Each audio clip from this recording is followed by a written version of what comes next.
The afternoon sun filtered through the thin curtains, casting long shadows across the living room floor. I sat on the edge of the couch, staring blankly at the flickering television, but the news about the local park renovation barely registered in my mind. My thoughts were elsewhere, lost in the labyrinth of grief and confusion that had defined my life since Emma's accident. "Daddy?" The soft, hesitant voice broke through my reverie. I turned to see Amelia standing in the doorway, her small frame silhouetted by the light behind her. She looked different. Something was off. My heart sank at the sight of her downturned shoulders and the way her fingers fidgeted with the hem of her shirt. "Yes, sweetheart," I replied, forcing a smile that I hoped would ease whatever burden she carried. "Can I talk to you?" she whispered, glancing nervously toward the ground. "Of course, Amelia. Come here." I patted the seat beside me, trying to mask my growing concern. She shuffled over and sat down, a noticeable distance between us, as if the space could somehow protect her from whatever it was she wanted to say. "Is it about school?" I asked, recalling her recent struggles with math. "Did something happen with your friends?" "No, it's about Margaret," she said, her voice barely a whisper. My heart dropped. I had sensed something was off between Amelia and Margaret, but I brushed it aside, thinking it was just a part of the adjustment. "What about her, honey?" I asked, my voice trembling slightly. Amelia hesitated, her eyes brimming with tears. She hurts me when you're not around." "What do you mean?" My pulse quickened, a cold dread settling in my stomach. "How does she hurt you?" "She yells at me and says mean things.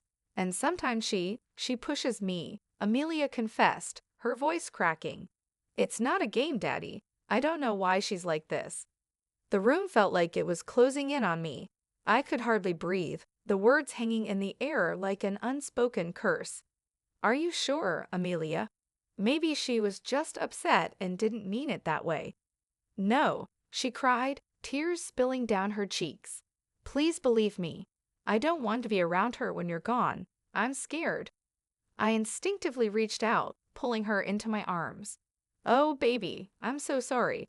I had no idea." My mind raced, grappling with disbelief and fear. How could this be happening?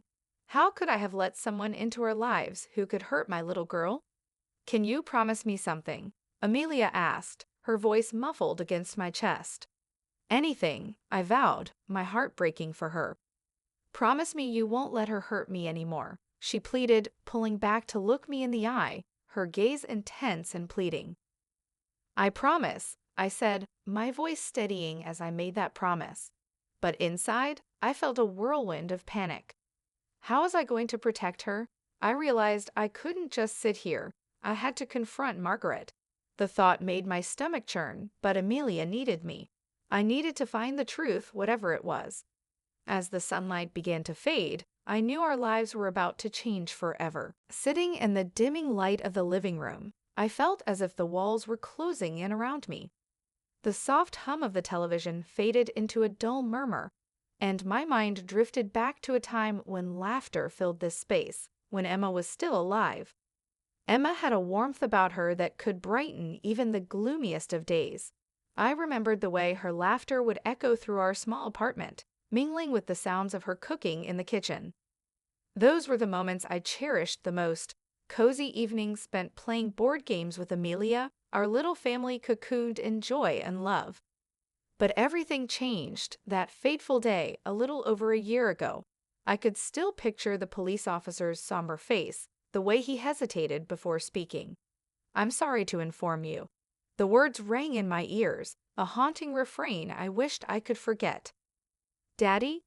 Amelia's voice broke through my reverie again, pulling me back to the present. She had returned to the living room, clutching her favorite stuffed bear, Mr. Whiskers. "Are you okay?" I forced a smile, but it felt like a mask. "Yeah, just thinking about Mom," I replied, my voice thick with emotion. "Do you miss her?" Amelia asked, her big brown eyes searching mine. "Every day, sweetheart," I admitted, taking a deep breath to steady myself. She was such a wonderful person. You know, she used to say that family is the most important thing. Do you think she would like Margaret? Amelia asked, a hint of hesitance in her tone. It struck me how perceptive she was for her age. I hope she would want me to be happy, I said, trying to avoid the truth that weighed heavily on my heart. But I don't know if she would approve of how things are now. I glanced at the window, where the last rays of sunlight filtered through the curtains, as if signaling the end of something precious. Amelia played with Mr. Whiskers, her brow furrowed in thought. Sometimes I feel like Margaret is trying to replace Mom, and it makes me sad. I know, sweetheart, I feel that way too, I confessed, the guilt creeping back in. But I thought having someone around would help us heal. Help us heal, she echoed, a hint of frustration in her voice. It feels like she just makes things worse. Her words pierced through the layers of denial I had wrapped myself in. I had wanted to believe that Margaret could be a source of support for both of us, but now I was beginning to see the cracks in that facade. I thought it would make you happy, I said quietly. I wanted to give you a new start, but now my voice trailed off as the reality of the situation crashed down on me like a wave. Daddy, it's okay, Amelia said, climbing onto the couch beside me. You tried your best, but if she's not nice to me, then maybe we need to do something about it. Her innocent wisdom hit me hard.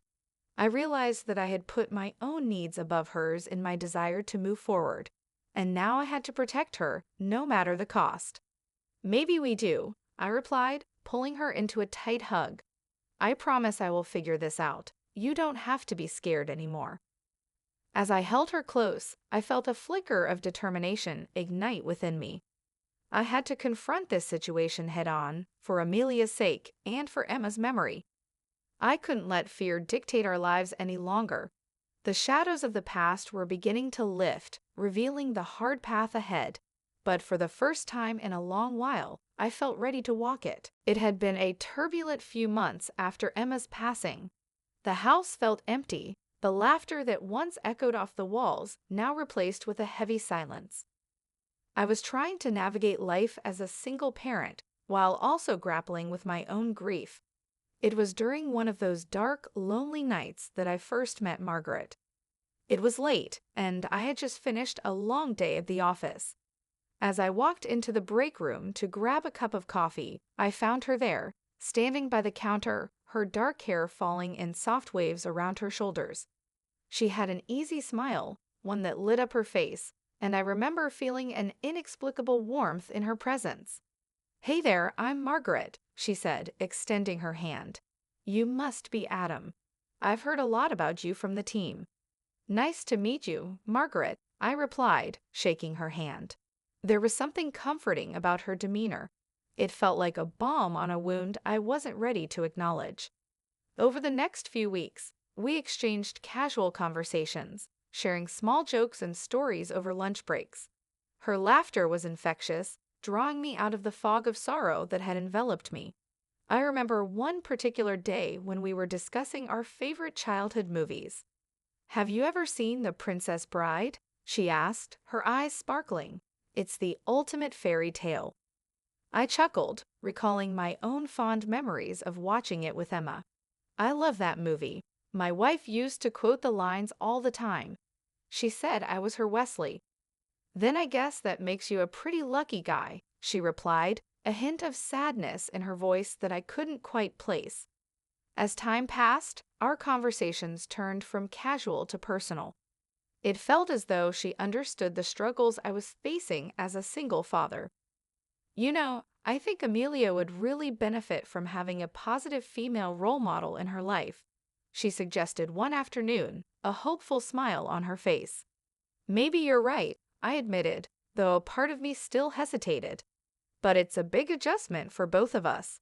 I don't want to push her too soon." "Just give it time," Margaret said, leaning in slightly. "She'll warm up to me.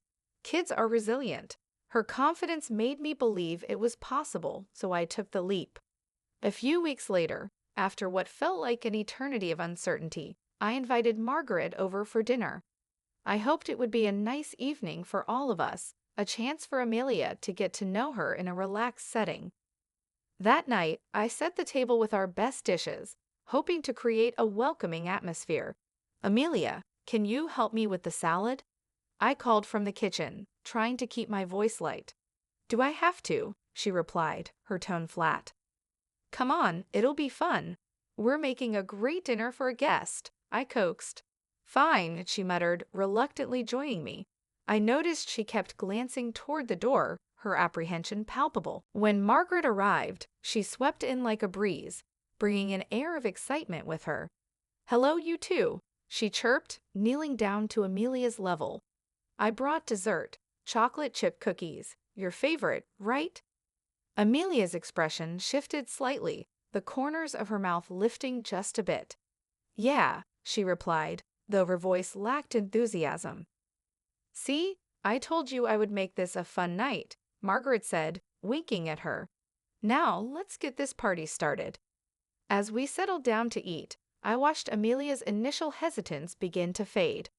The three of us engaged in light conversation, but beneath the surface, I could feel the tension. Amelia was polite but distant, her eyes darting back and forth as if she were waiting for the other shoe to drop. Amelia, you're so good at drawing, Margaret said, trying to draw her out. I'd love to see some of your artwork sometime. Okay, Amelia replied quietly, her fork poking at her food. Why don't we plan a fun art day together? Margaret suggested, her tone light and inviting. Just you and me, we can paint and bake cookies. What do you think? I don't know, Amelia murmured, her brow furrowed. Come on, Amelia. It could be really fun, I chimed in, hoping to encourage her.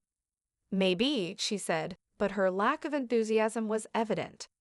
After dinner, as I cleared the table, I caught a glimpse of Amelia slipping away to her room.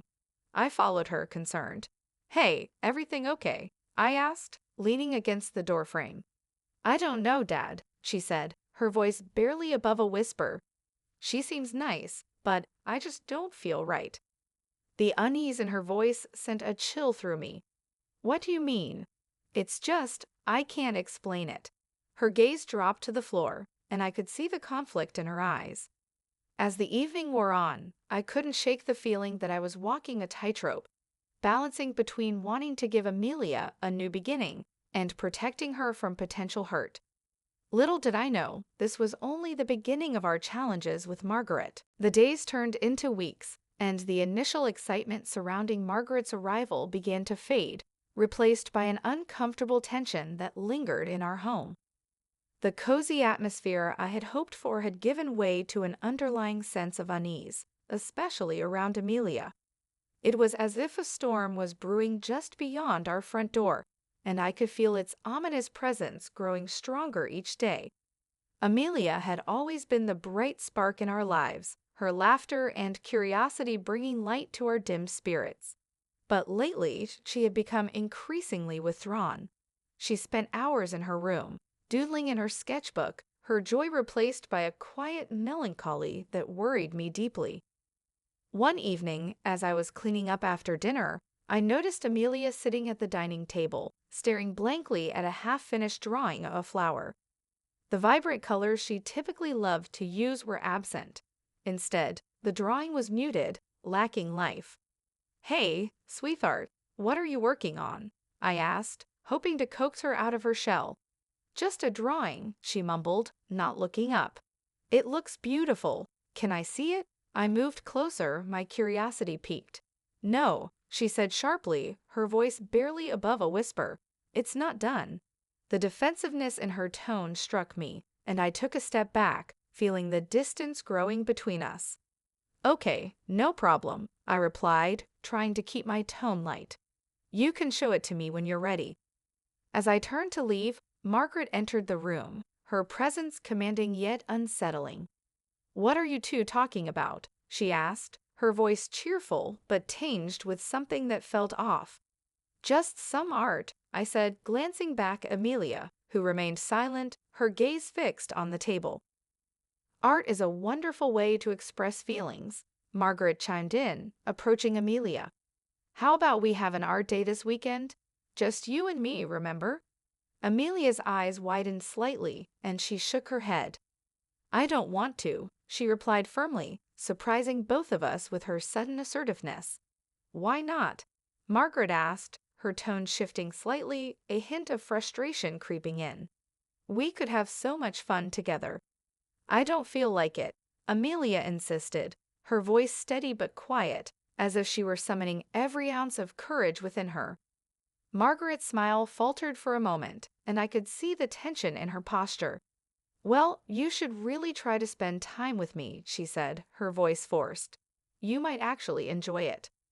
Maybe later, Amelia muttered, clearly not wanting to engage further. All right then, Margaret replied, her voice slightly colder now. But you'll miss out on the fun. With that, she turned away, leaving an uncomfortable silence hanging in the air. I could feel the tension between them crackling like static electricity, and I knew I needed to intervene. Amelia, it's okay to say no if you don't want to, I said, hoping to reassure her. You don't have to do anything you're not comfortable with. I know, Dad, she whispered, her voice barely audible. I glanced at Margaret, who seemed taken aback by the exchange. I was just trying to connect with her, she said, her tone defensive. I thought it would help her adjust. I appreciate that, I replied, my tone cautious. But we need to respect her feelings, too. She's still figuring things out. Margaret crossed her arms, her expression shifting from concern to annoyance. I just thought I could help, she said, her voice tight. Isn't that what you wanted? For us to bond? I wanted Amelia to feel safe and comfortable, I replied, feeling a surge of protectiveness for my daughter. And right now, it doesn't seem like that's happening. Margaret huffed, rolling her eyes. Fine, I just wanted to make things better. Making things better means listening to Amelia, I said firmly, trying to bridge the growing divide. We're all adjusting here. Amelia slipped away from the table, retreating to her room, and I felt the weight of the moment settle heavily on my shoulders. We need to figure this out, I said, turning back to Margaret, my frustration bubbling to the surface. This isn't how it's supposed to be. As the evening wore on, I couldn't shake the feeling that the air had changed in our home. The warmth and light I had hoped would envelop us were giving way to something colder and darker. I needed to protect Amelia from whatever shadows were creeping in, but I also knew I had to address the growing rift with Margaret before it spiraled out of control. I glanced toward Amelia's closed door, my heart heavy with uncertainty. I hoped that somewhere within the storm, we could find our way back to the light. The days blurred into a routine of tension, with each passing moment steeped in a sense of dread that something was terribly wrong.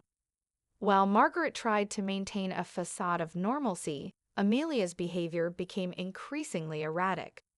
It was as if a shadow had settled over her spirit, dimming the bright light she once radiated. I could feel the anxiety gnawing at my insides, the worry for Amelia's well-being consuming my thoughts. Each night, I would check on her before bed, pulling the door open slightly to peer inside. She would often be sitting on her bed, the soft glow of her bedside lamp illuminating her hunched figure as she scribbled away in her sketchbook. The colorful drawings I had once admired had been replaced with darker, more haunting images, strange creatures, and twisted faces that seemed to reflect her inner turmoil. One evening, as I walked past her room, I hesitated, the sound of her quiet sobs piercing the stillness. My heart raced as I knocked gently on the door. "Amelia, can I come in?" Okay," she replied, her voice muffled. As I stepped inside, I found her curled up on her bed, clutching Mr. Whiskers tightly against her chest. The room was dimly lit, the walls adorned with her drawings, but I could see the remnants of tears on her cheeks. "What's wrong, sweetheart?" I asked, concern flooding my voice. "Nothing, Dad," she said quickly, wiping her eyes and forcing a weak smile that didn't reach her eyes. "Just a little tired." I sat down on the edge of her bed, the weight of my concern pressing down on me. "You don't have to pretend with me, Amelia. You can tell me anything." I don't want to talk about it," she murmured, her gaze dropping to the floor. "Is it about Margaret?" I asked gently, sensing the unease in her words. I don't want to say anything bad about her, Amelia whispered, her voice trembling. I know you like her. But you're my priority, I said firmly, reaching out to touch her arm. If she's hurting you, I need to know. You can trust me. Amelia hesitated, her eyes glistening with unshed tears. It's just, she gets really mad sometimes. When you're not around, she yells at me for the smallest things. And she doesn't let me do what I want. My heart sank at her admission, the realization hitting me like a punch to the gut. What do you mean? What does she yell about? She says I'm being annoying or that I should clean up more. Sometimes she doesn't let me talk, Amelia said, her voice breaking. And when I try to tell her how I feel, she gets angry. Amelia, I'm so sorry you're going through this, I said softly, pulling her into a gentle embrace. You deserve to feel safe and happy, especially in your own home. It's just hard, she whispered, her voice muffled against my shoulder. I feel like I can't do anything right. I just want you to be happy, Dad, but I don't know how to make it work with her. I held her tighter, feeling the weight of her words. You don't have to fix anything, Amelia. You just need to be yourself. I'm here to take care of you. I promise I'll make sure you're okay. But what if she gets mad at you too? Amelia asked, pulling back to look at me, fear etched across her face. What if she yells at you for not making me do what she says? Amelia, listen to me, I said, my voice steady. Margaret may be trying to take on a role in our lives, but that doesn't mean you have to accept anything that makes you uncomfortable. I will always stand by you. You are my #1 priority. As she nodded slowly, I could see a flicker of relief in her eyes, but it was quickly overshadowed by doubt. But what if she doesn't like you anymore? What if we lose her? Then we will face that together, I reassured her, brushing a strand of hair away from her face. You and I are a team. No one can come between us, okay? Okay, she replied softly, her voice trembling but filled with a flicker of hope. But what if she does something worse? I took a deep breath, gathering my thoughts. We'll make a plan. If you ever feel scared or uncomfortable, you come to me right away, no matter what. Promise? I promise, she said, her eyes brightening a bit as she squeezed my hand tightly. As I left her room that night, I felt a surge of determination. I needed to confront Margaret about Amelia's experience, but I also knew it wouldn't be easy. The thought of standing up to her felt daunting, yet I had to protect my daughter at all costs. The protective instinct within me was fierce. I couldn't allow Amelia to suffer in silence any longer.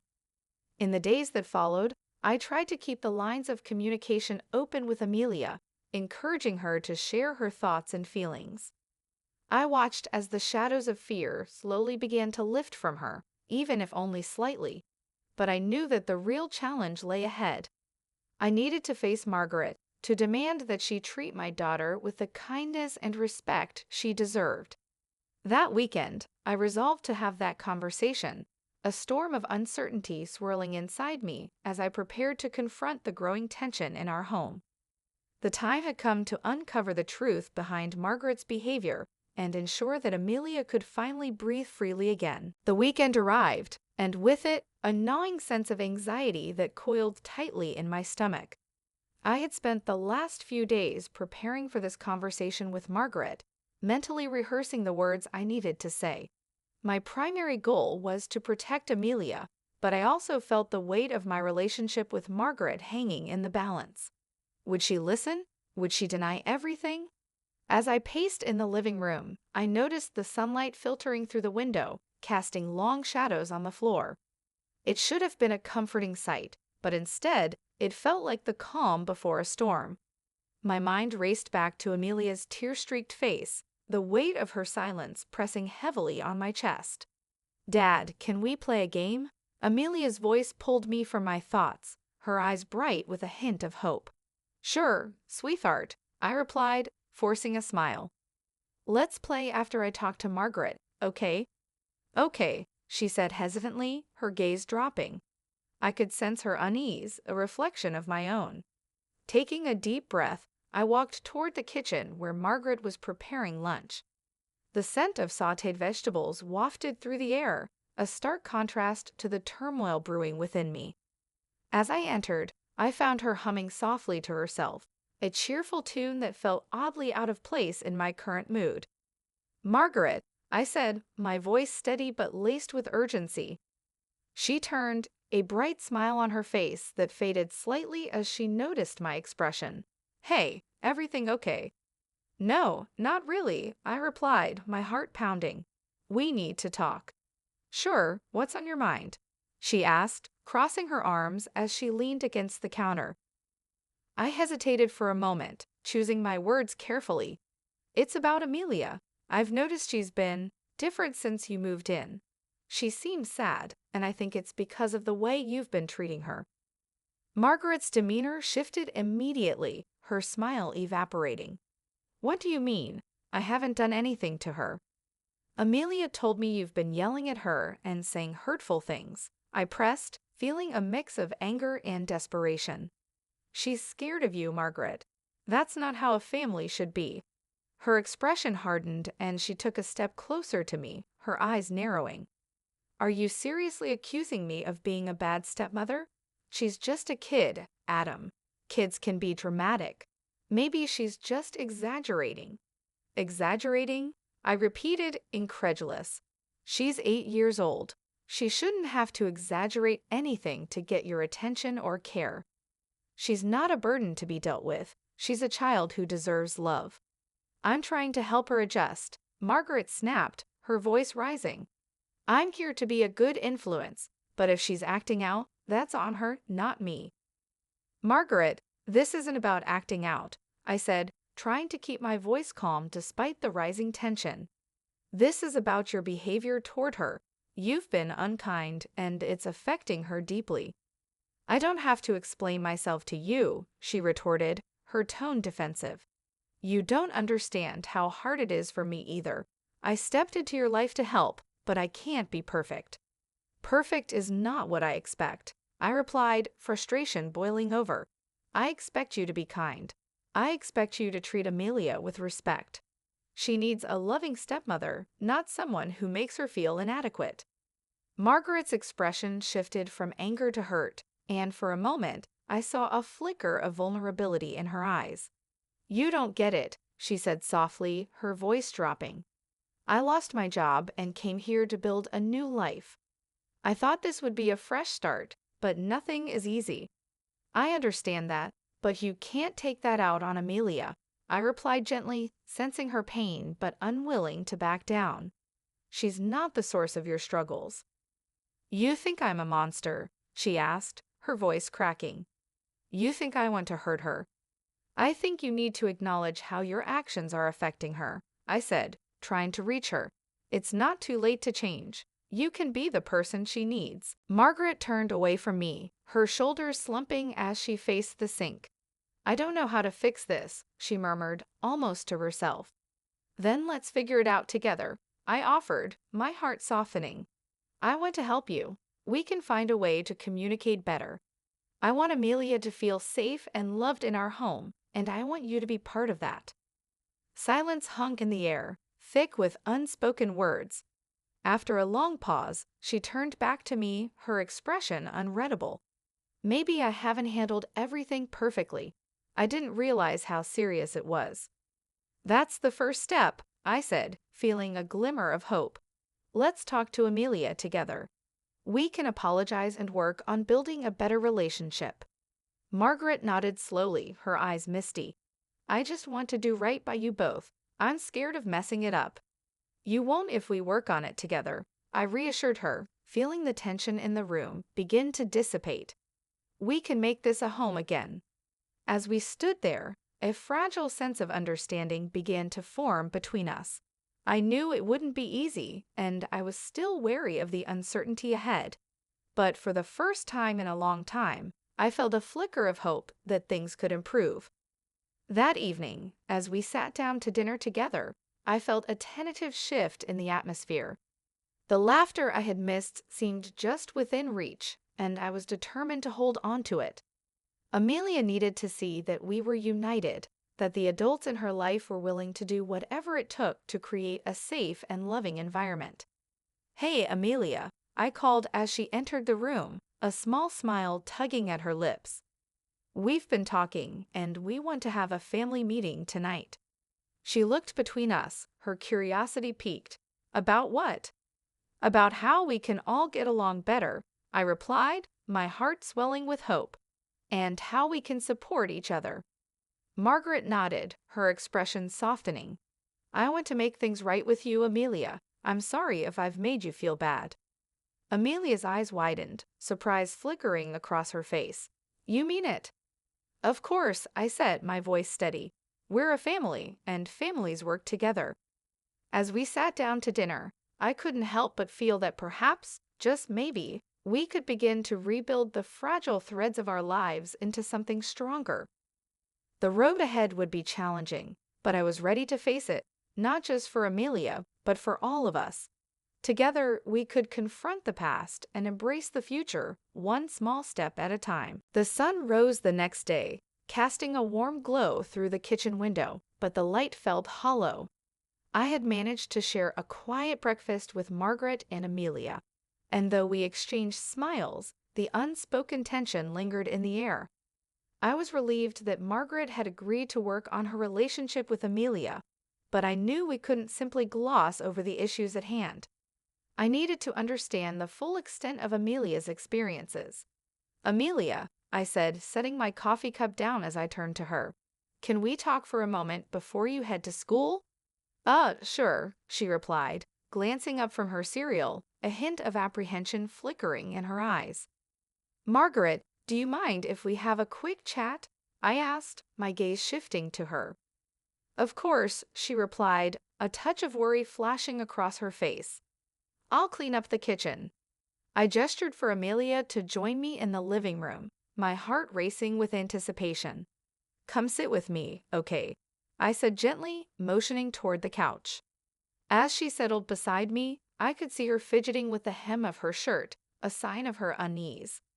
"What's wrong, Dad?" she asked, her voice small. "Nothing's wrong. I just want to understand what you've been going through with Margaret," I said, keeping my tone light but sincere. "Can you tell me more about what happens when I'm not around?" Amelia bit her lip, her gaze dropping to her lap. "It's just, I don't want to get her in trouble," she mumbled, her voice barely above a whisper. "Sweetheart, I promise I won't get her in trouble," I reassured her. "I need to know so we can make sure you feel safe. You can talk to me." She took a deep breath, her little shoulders slumping. "Sometimes she just gets really loud, like when I don't clean my room fast enough or if I accidentally drop something. She says I'm a lazy girl and that I'm not trying hard enough." "Does she ever hurt you?" I pressed gently, feeling my heart race with concern. Amelia hesitated, her eyes darting away. "Not really, but she grabs my arm sometimes when she's mad, and it hurts." "Grabs your arm?" I echoed, the blood rushing to my ears. "What do you mean by that?" "She just pulls me when I don't listen," she said, her voice trembling slightly. "And it hurts, but I don't think she means to." "That doesn't sound okay, Amelia," I said firmly. "You should never feel hurt or scared because someone is angry." "I know," she whispered, tears glistening in her eyes. "But I want to be a good daughter. I don't want you to be mad at her either. I know she's trying to help." "Being a good daughter doesn't mean putting up with things that make you feel bad," I said softly. "You deserve to be treated with kindness, always." "But what if she gets mad at me for saying anything?" Amelia asked, her voice shaking. "If she ever makes you feel scared to speak up, that's when you tell me, okay?" I said, taking her hands in mine. "I'm here for you, no matter what." Amelia nodded, though uncertainty lingered in her eyes. "Okay." Just then, Margaret re-entered the room, wiping her hands on a towel. "Everything okay?" she asked, a hint of tension creeping into her voice. "Yeah, we were just talking about school," I replied quickly, not wanting to alarm Amelia further. Margaret's eyes narrowed slightly, but she smiled. Oh, good. Amelia, do you want to tell me what you talked about? Amelia hesitated, looking between us, her small hands clenching in her lap. We just talked about homework and stuff, she finally said, her voice steady. Okay, Margaret replied, though the skepticism was evident in her expression. I hope you're staying on top of your studies. Of course, Amelia said, forcing a smile that didn't reach her eyes. Good, I added, sensing the tension in the air. Amelia's doing great in school. I think she just needs a little extra encouragement. Right, Margaret said, crossing her arms. She's a smart girl. She just needs to try harder. I caught Amelia's eye, and she nodded slightly, as if understanding my unspoken message to be careful. As Amelia left for school, the air felt charged with unsaid words. I knew I needed to confront Margaret again, but I also had to tread carefully. The last thing I wanted was for Amelia to feel caught in the middle of our conflict. Later that day, while Margaret was in the living room tidying up, I gathered my thoughts and walked in, taking a deep breath to steady myself. Margaret, can we talk again? She looked up, her expression wary. About what? About Amelia and the way she's feeling, I began, choosing my words carefully. I don't want to put you on the defensive, but I'm worried. I thought we discussed this already, she said, her voice tight. I'm doing my best. I know you're trying, I replied, keeping my tone calm. But what she's telling me concerns me. She's feeling hurt, and I don't think it's right for you to dismiss her feelings. Margaret frowned, crossing her arms defensively. Kids can be overly sensitive. I'm just trying to discipline her. Disciplining her is one thing, but hurting her physically is another, I countered, feeling my frustration rise. She shouldn't have to feel scared of you. Scared? She repeated, her eyes flashing. You're exaggerating, Adam. Kids are resilient. They bounce back from a little yelling. No, this isn't just about yelling. It's about how you're making her feel. I pressed, unwilling to back down. I want you to think about how you interact with her.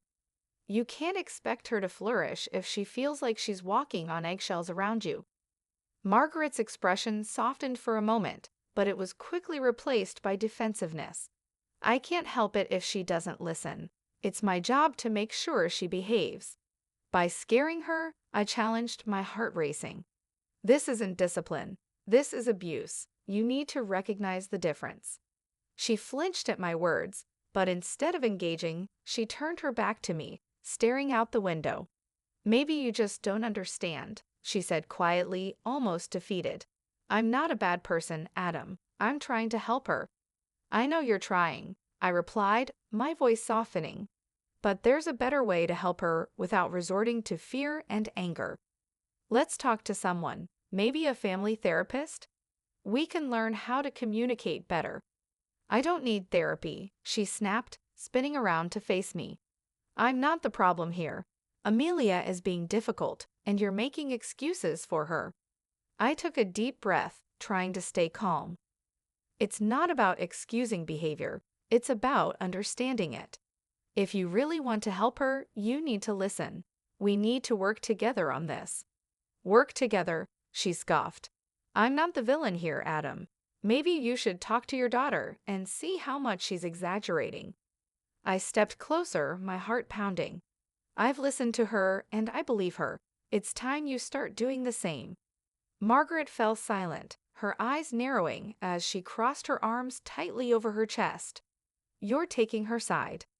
I'm taking her side because she's my daughter, I said, frustration bubbling over.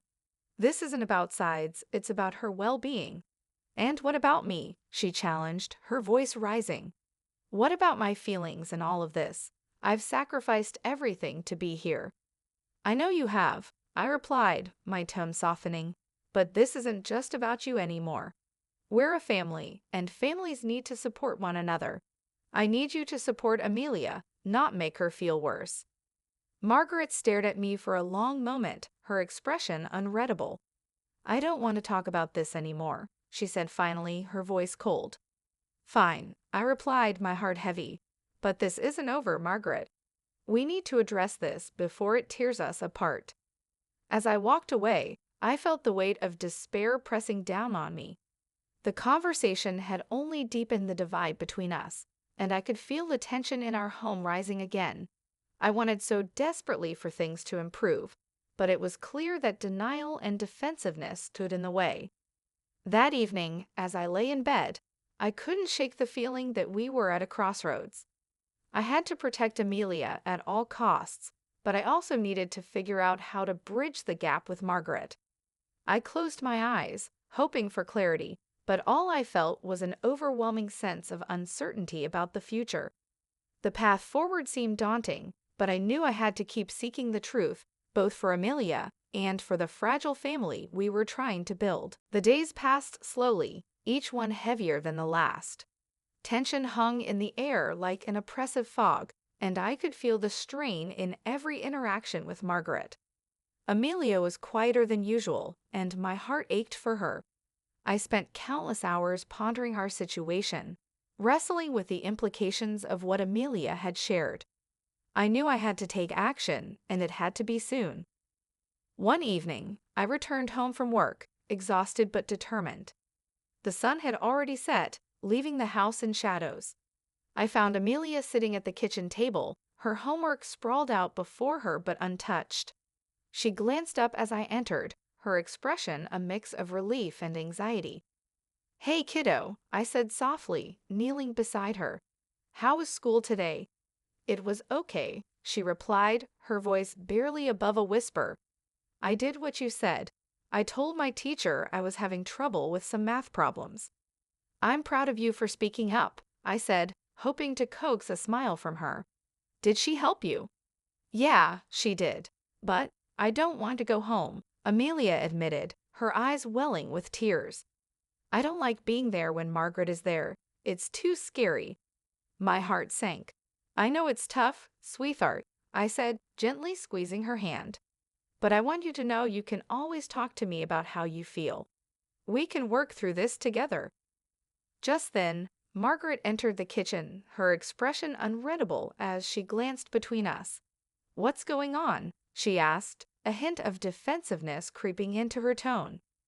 "Just talking about school," I replied, trying to keep my voice neutral. "Amelia's been working on some math problems." "Oh, that's nice," Margaret said, forcing a smile that didn't reach her eyes. "I hope she's not just avoiding her chores again." "Dad said I could finish my homework first," Amelia interjected, her voice rising slightly in defiance. I held my breath, the tension palpable as I looked at Margaret, who stiffened at Amelia's words. "Well, you need to learn responsibility," she replied, her tone sharp. "If you're going to be lazy, then I'll have to teach you a lesson." "Margaret, can we talk for a minute?" I said, cutting in before the situation escalated. I motioned for her to follow me into the living room, my heart racing as I led the way. As we settled onto the couch, I glanced back at Amelia, who watched us with wide eyes, clearly worried. "I want us to be a family," I began, keeping my tone steady. "But things can't continue the way they are." "What do you mean?" Margaret asked, crossing her arms defensively. "I mean we need to address the way you've been treating Amelia," I replied firmly. "She's afraid of you, and that's not okay. She's a child. She needs discipline." Margaret shot back, her voice rising. "If I don't correct her behavior, she'll grow up to be a spoiled brat." "That's not discipline, Margaret, that's fear," I said, struggling to keep my frustration in check. "You can't control her through intimidation. She should feel safe in her own home." "Safe?" Margaret laughed, but it was hollow. "You think I'm the problem. You're the one who's coddling her. You're enabling her to be weak." "Coddling?" "No, I'm teaching her to trust me," I replied, feeling anger bubble to the surface. "I refuse to stand by and watch her suffer because of your misguided ideas about discipline." Margaret's expression hardened, her eyes narrowing. "You think you know everything, don't you? This is how I was raised, and I turned out fine." "Just because you were raised that way doesn't mean it's right," I countered, my voice rising. "Your methods are damaging our daughter, and I can't ignore that anymore. She stood abruptly, her hands on her hips. What do you plan to do about it? You think talking to me like this is going to change anything? I took a deep breath, the weight of my decision pressing heavily on my chest. I thought long and hard about this. If things don't change, I may have to consider what's best for Amelia, even if that means moving out. Margaret's eyes widened in shock, and for a moment, I saw a flicker of fear in her expression. You wouldn't dare, she said, her voice low and dangerous. You can't be serious. I am serious, I replied, my resolve hardening. I'm not going to let her live in fear. I want her to grow up in a loving, supportive environment, not one filled with intimidation. You're being dramatic, she shot back, but the quiver in her voice betrayed her. You wouldn't take her away from me. Is that what this is about? I asked, my voice steady but firm. You think I'm taking her away? This isn't about taking her from you. This is about protecting her. I want to work together to create a safe space for both of you, but you have to be willing to change. Margaret's eyes glistened with anger and something else. Hurt? Regret? You don't understand the pressure I'm under, she said, her voice cracking. I'm trying to help you both. You think it's easy being a stepmom. I know it's not easy, but that doesn't excuse the way you've treated her, I said, my heart softening slightly. I want to help you. We can seek counseling together. We can find ways to communicate better, but you need to want that. Margaret turned away, her jaw clenched tight. I can't believe you would threaten to leave me over this, she said, her voice cold. I'm not threatening, I'm stating a fact, I replied, my voice low. If nothing changes, I'll do what's necessary to protect our daughter. She spun around to face me, her expression a mixture of fury and despair. And what if I don't want to change? What if I can't? Then I have to make a choice, I said, feeling the weight of my words settle heavily between us. I have to choose Amelia's well-being above all else. I can't watch her suffer, Margaret. Silence stretched between us, the air thick with tension. Margaret's expression softened for a moment, a flicker of vulnerability breaking through her defenses. I didn't mean to hurt her, she whispered, tears brimming in her eyes. I know you didn't, I said gently, my heart aching for both of them. But intention isn't enough. We need to change the way we interact with her. If we can't do that together, then I'll have to make the hardest decision of my life. Margaret's gaze dropped to the floor, her shoulders slumping. I don't want to lose you, Adam, she admitted, her voice barely a whisper. But I feel so lost right now. Then let's find a way back together, I said, my heart racing with hope. We can work through this, but it has to start now. I'm willing to help, but you need to meet me halfway. After a long pause, Margaret nodded slowly, the fight in her eyes dimming. Okay, she said softly, her voice breaking. I'll try, for Amelia. As we sat in silence, the tension slowly began to dissipate, replaced by a fragile hope. I knew it wouldn't be easy, but for the first time, it felt like we were on the same path, one that could lead us toward healing and understanding. The decision I had faced felt right, and as I thought of Amelia, I realized I would do whatever it took to protect her. No matter what challenges lay ahead, I was determined to make our family whole again. If you liked my story, please like and subscribe. This will be the best reward for me.